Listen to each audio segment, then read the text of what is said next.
Që ka avokatin se më kapën piranjat, urgjentisht.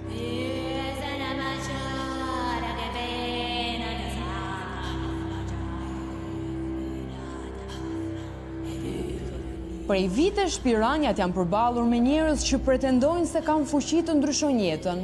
Magjistar, fallxhor, shëronjës e pseudobamirës, të cilët premtojnë të zgjidhin çdo problem të jetës, por që kanë vetëm një qëllim: të zhvasin.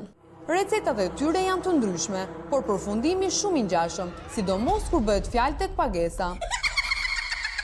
Këtë herë fati na solli të njohim një astrologe, e cila në rrjetet sociale premton diçka që do ta kishte zili edhe vetë ai lart. Ribashkimin e çifteve me një solucion magjik. Zonja në fjalë, në fakt nuk është e panjohur për shikuesit. Po shkoj te Elena, thotë, po bëj një parashikim, po të shikoj situatën, si do më eci, dhe në parashikimin unë jam 100% e saktë. Ajo quhet Elena Demollari dhe ka një aktivitet të regjistruar në QKB si astrologe. Elena është e licencuar, arsimuar, ka 20 vjet. Në rat punë më kap dëmtim nga Zoti. Elena ne besojmë shumë se është person publik. Por përtej suksesit të jashtëzakonshëm në astrologji dhe vëmendjes së shtuar mediatike, kjo zonjë 45 vjeçare po eksperimenton edhe në lëngjet magjike, ndoshta e inspiruar nga Harry Potter. Sipas zonjës Elena, nëse partneri ju ka braktisur, nuk ka nevojë për komunikim, reflektim apo terapi çifti. Mjafton një lëng dashurie dhe një 500 euroshe. Në realitet, shëronjësja e zemrave nuk është se donte ta deklaronte këtë veti të lëngut magjik që kishte shpikur. Madje e pyetur në një studio televizive, e mohoi kategorikisht se merrej me magji të tilla.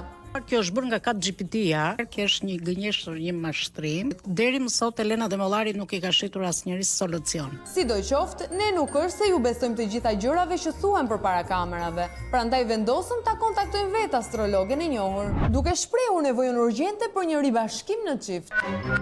Alo? Alo, përshëndetje, si e? Përshëndetje, Elena astrologjitare, si e, se kalove? Tash të kontaktoja njerë në lidhje me një problem që kam. Kam një problem me partnerin tim. Dyshoj që një person i tretë është futur në mes edhe shoh sikur ka një ftohje mes nesh. Të kuptoj. Po çfarë do, primitet? Ndoshta më mirë të takohemi ose se di si funksionon me ty. Jo, se bëhen në anë të fotos dhe privat si angjele 100% sekret. Kam thënë për pagesën ty.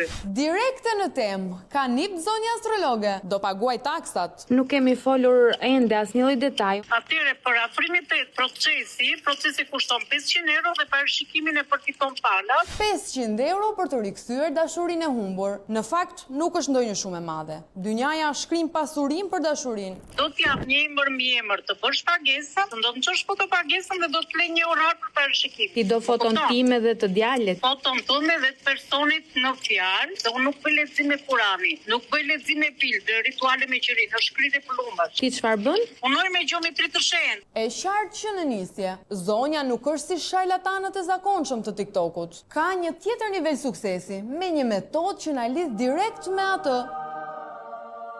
Punoj me gjeometri të shenjtë. Procesi i afrimitetit bëhet dashuri, artin, gjitha drejtimet, më kupton? Pasi na ka bindur për aftësitë e saj bashkuese, mendojmë të takojmë nga afër astrologe Elenën.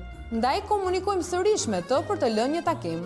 Nëse është e mundur, të mund të takohemi, sepse unë kam çik me merak ti nis lekët kështu nga Edhe afrim. kafe për qef edhe. Okej, super. Me sa duket, përveç ribashkimit të çifteve, zonja ofron edhe konsultim sentimental në kafe, por në momentin që biseda zhvillohet nga afër, astrologja bën një kthes të papritur. Ne folëm pak bashk në telefon, të thash që kam një problem me partnerin që kemi disa vite bashk. Edhe shoh që ka ndryshuar totalisht sjelljen, më thej që kur folëm që me anë një solucioni unë mund t'ju bashkoj.